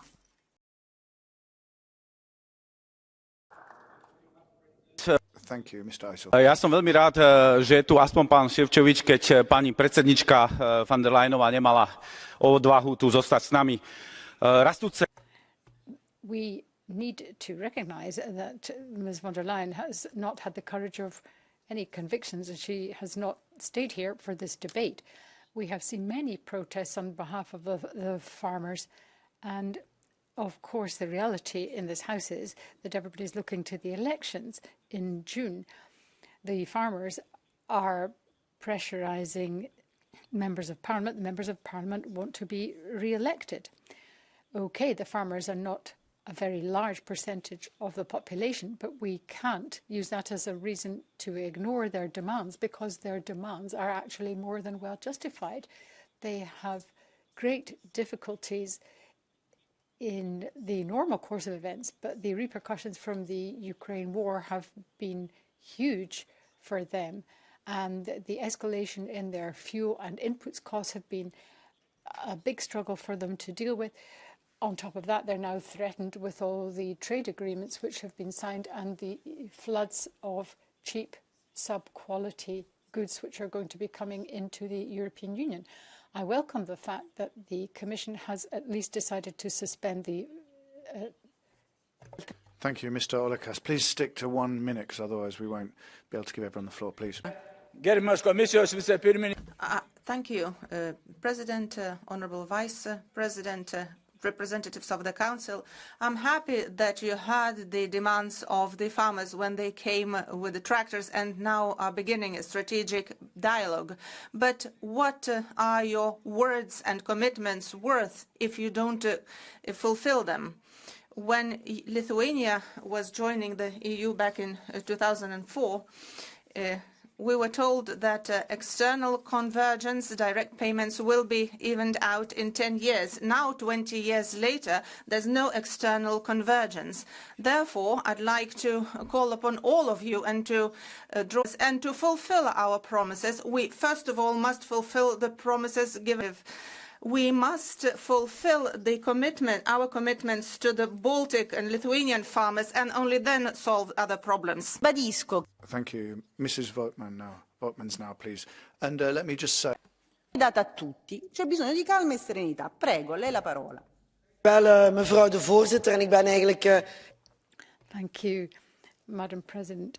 I'm glad that we've had this debate here this morning, and indeed yesterday morning we also discussed what the farmers are demanding. They are taking to the streets saying, listen to us, we can't continue to live like this, we can't eke out any sort of living. The Belgian presidency under Alexander De Croo and Ursula von der Leyen clearly recognised last week in Brussels that something had to be done. And they took some steps to getting rid of some of the red tape and also the obligations to leave some of your land lying fallow. I think that most of the groups can support this, but we need to go further. The other thing that is absolutely necessary, and I remember you saying, Mr. Bourgeois, we've got to have an impact assessment. We've got to have an impact assessment of all this whole lasagna of legislative provisions that have a bearing on farmers. We've got to look at unfair competition, for example. We've got to look at all the other aspects of policy which take a toll on farmers and give them the respect they deserve. Thank you. Thank you, Mr. Wieczyk. Grazie. Poľnohospodárstvo potrebuje pomoc. Sústreďme sa preto naozaj na užitočné a efektívne riešenia. Riešme férové ceny. Well, farmers need help, and we need effective solutions to help them. So appropriate prices, ensuring fair competition. We need to look at the effects that imports are having. I mean, let's not use the wrong arguments here. I mean, we've heard an awful lot of things here today. I mean, people are saying that protecting the environment goes against farmers' interests. I mean, we've heard all sorts of things. The Commission has acted in certain ways as well. On set-aside, we need to deal with that. And we also need to make sure that critical species continue to exist, but also we continue to produce the produce that's necessary.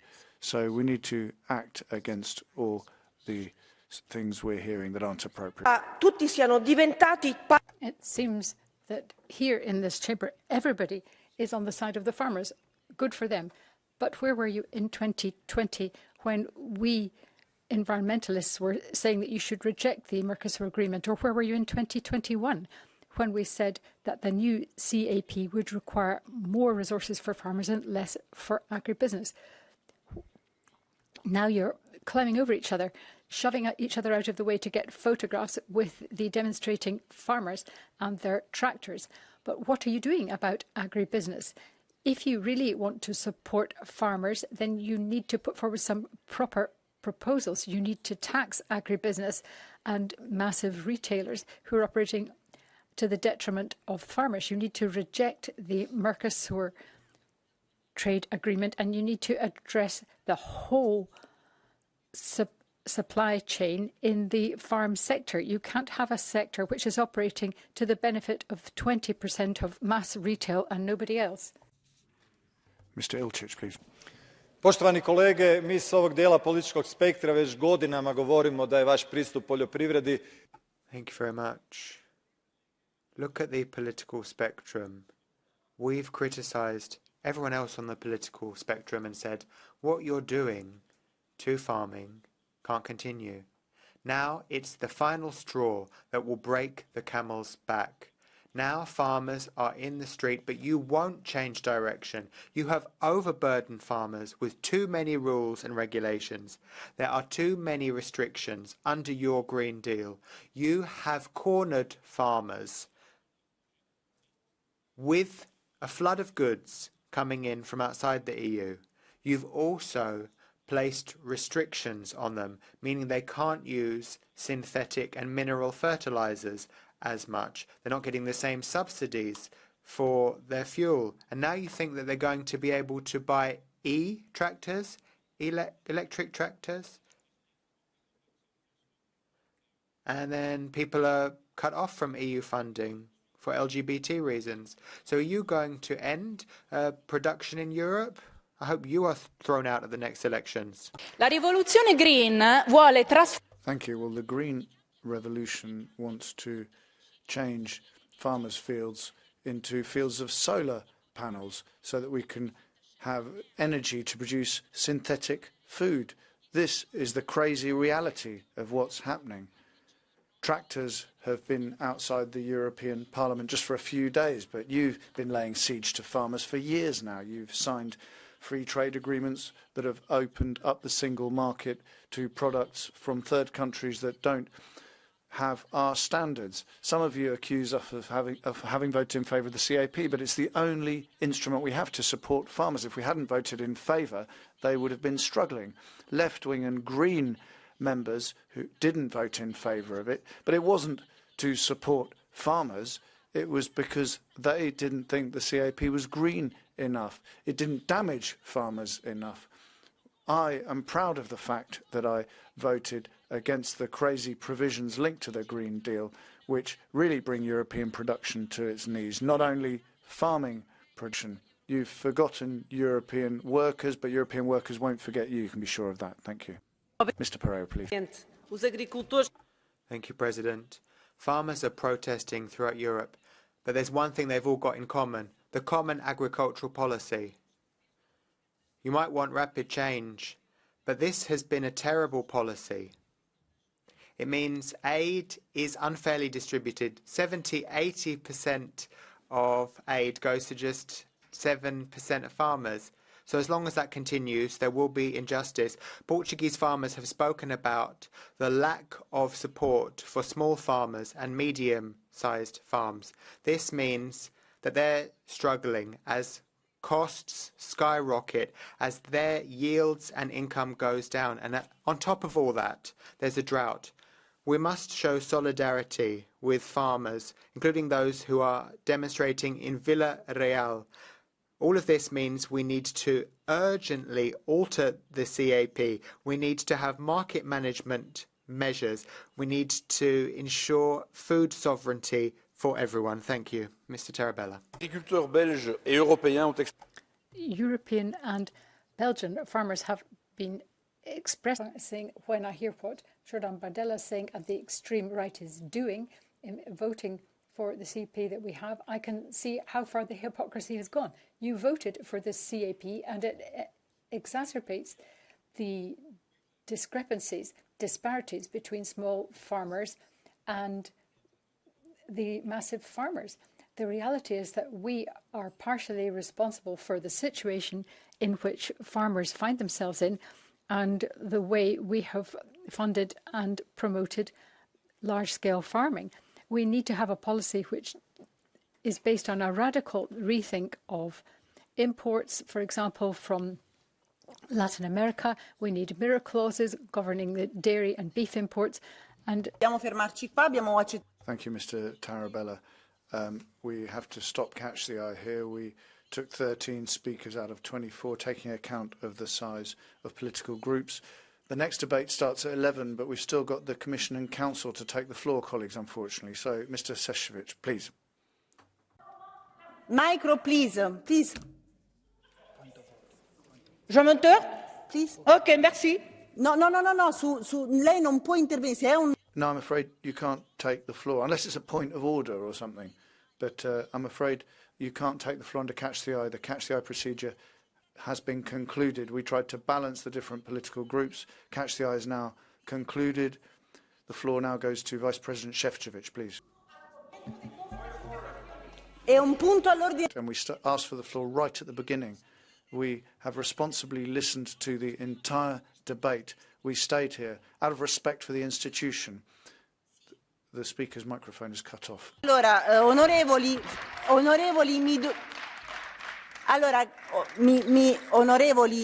Please. As we said right at the start, please, let me explain. As we said right at the start, it wasn't possible to take all requests for the floor because we had 24 of them, so it wasn't possible to take them all. Political groups are of different sizes, and therefore we based ourselves on the size of political groups when we took speakers. So we took 3 PP, 3 Socialists, 1 from Renew, and then 1 from the other groups. That was a decision taken by the presidency because the next debate begins at 11. Please, Vice President Šefčovič, please. Prego, Vicepresidente. Vice President, please.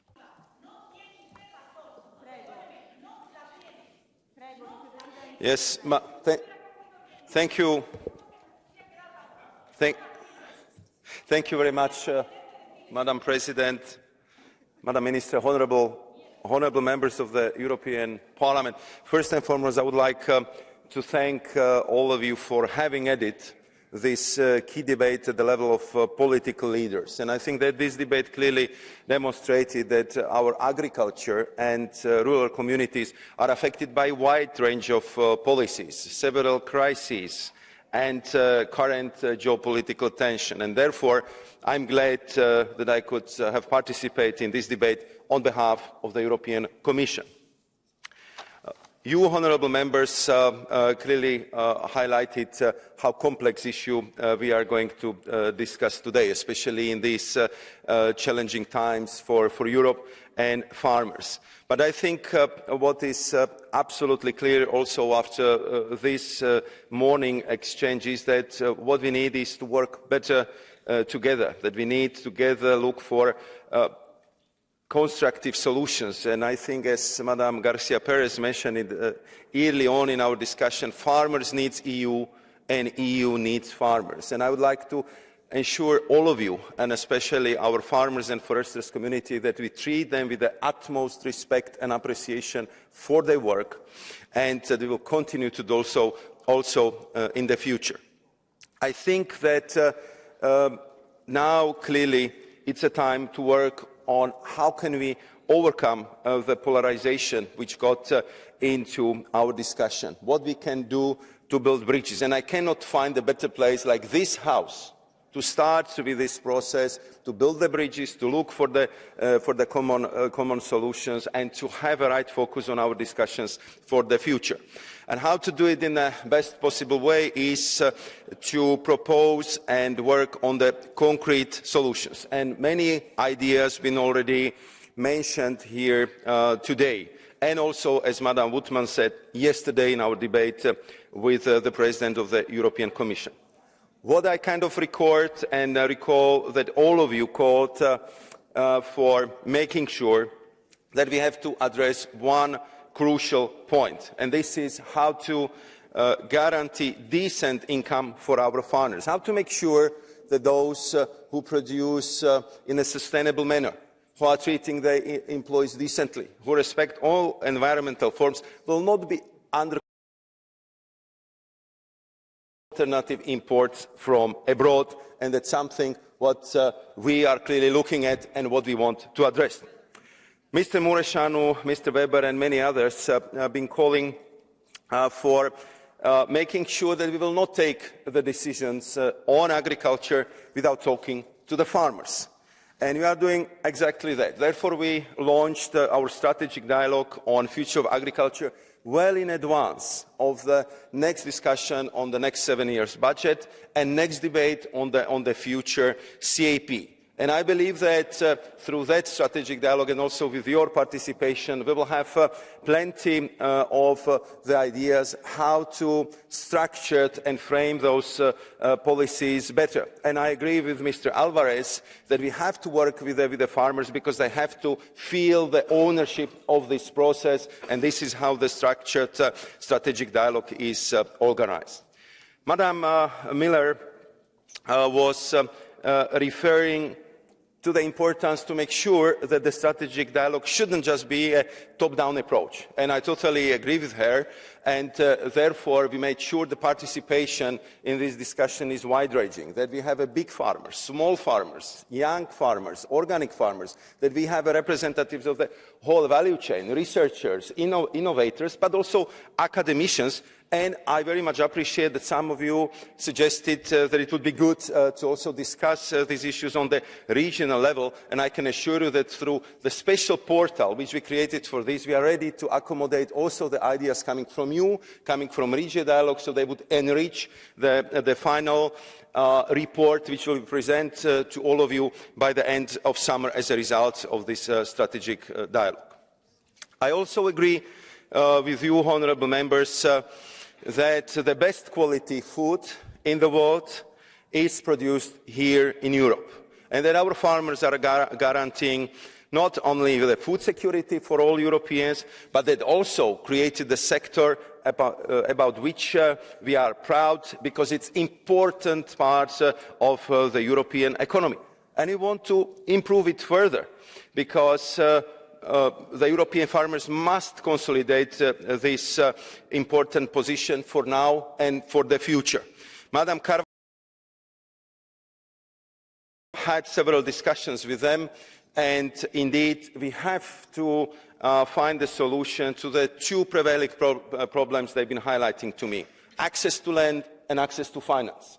If we want to have young farmers to work on the farms, we have to address these two issues, and it's one of the topics which we are discussing together.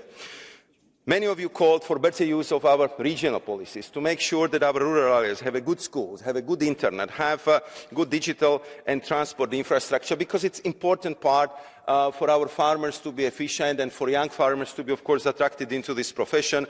And we take it on board. We are working on it, and also with my colleague, Commissioner responsible for regional development, Madame Ferreira, we are really paying a lot of attention to this issue. I think in every intervention today was a call for reduction of bureaucracy and simplification. And again, we hear you loud and clear, and we have to work again on this together. On the European level, I'm glad that many of you also referred that we have to tackle the gold plating on the national level, sometimes the specific regional problems by application of the European law, and just to make sure that we will limit the bureaucracies to the minimum. It's clearly a priority for our Commission. Our President is paying enormous attention to this, and together with the cluster of the Green Deal Commissioners, we are working to make sure that we will also deliver on these very important priorities. I also would like to thank the honourable members who made clear reference for tackling the unfair trade practices and proper implementation of the directive on unfair trade practices. We completely share your objective, and we are working on making sure that this would be well enforced. Currently, we are at a stage where we are assessing how this is enforced and implemented across the member states to make sure that it's uniform, it's working, it delivers, and of course it brings the results which we need to remove unfair trade practices from agriculture. There was also quite a lot of intervention focused on the ongoing negotiations on the trade agreements. And here, again, I would like to be clear, and following this debate, I would like to confirm that Commission assessment is that the conditions for the conclusion of Mercosur agreement are not met. And to conclude, Madam President, and thank you very much for your indulgence, but the debate was very, very long, and I wanted to respond to as many inquiries as possible. I would like to conclude by reassuring you that we in the Commission feel the sense of urgency and we act. The strategic dialogue and intensive interaction with our farmers' community is ongoing. And if you ask about the concrete steps, just look at the last 2 weeks. I would just recall our proposal on the partial derogation of Guy Gate, which is on the living land fallow obligation, where we work with the flexibilities, and I believe that together with the Belgian presidency we will find a good solution for our farmers. The same applies to the imports, agriculture imports from Ukraine, where we do our utmost to make sure that Ukrainian exports will go to the original destinations in the third countries, and if that would not be possible, that we will protect our farmers where and when necessary. And the last word, Madam President, honourable members, I would recall again, and if you allow me to pass it through our honourable members to our farmers' community. So, dear farmers, we respect you. We value your work, and I believe that we will overcome these challenges which are ahead of us today together. Thank you very much, Madam President. Grazie. Ora la parola al Consiglio. Prego. Thank you. Let me now give the floor to the Council, please, Mrs. Labib. Merci, Madame la Présidente, chers... Thank you very much, President. Commissioner Šefčovič. Members of the Parliament, thank you very much indeed, first and foremost, for this debate, which I've listened to with great interest. I've taken careful note of your comments and your suggestions. There are a few key points which will be central to my policy in the future. Agriculture and environment go hand in hand. The one can't evolve without the other. And the farmers, of course, see at first hand the impact of climate change and are at the same time on the front line in terms of impact. We also have to look at the issues of intensive cultivation and see that this too will have an impact on them. And if we don't have a farming sector, we won't have a planet. Therefore, agriculture, environment and the energy transition have all got to come together, and we need to make sure that we support the farmers and assist them through all the necessary transitions with the support that they need. They are key to us. We need food security. They need a fair market. They need rules which govern the game. They need more Europe, a more flexible, agile Europe, and one which better reflects the daily reality within which they work. As Commissioner Šefčovič has just said, the farmers need the EU and the EU needs farmers. The free trade agreements have also been central to our debates. Farmers have to be able to export to new markets, to diversify, but once again, not to their detriment. And the Council is keen to see the updated studies on the impact of the trade agreements and the farm sector. Once we get this, we will have better insights into the real impact of trade agreements on our farm. The full detail of our debate to Clara Deval, who will be chairing the next Agriculture and Fisheries Council on the 26th of February. Thank you very much for your attention. Thank you, Minister Labib.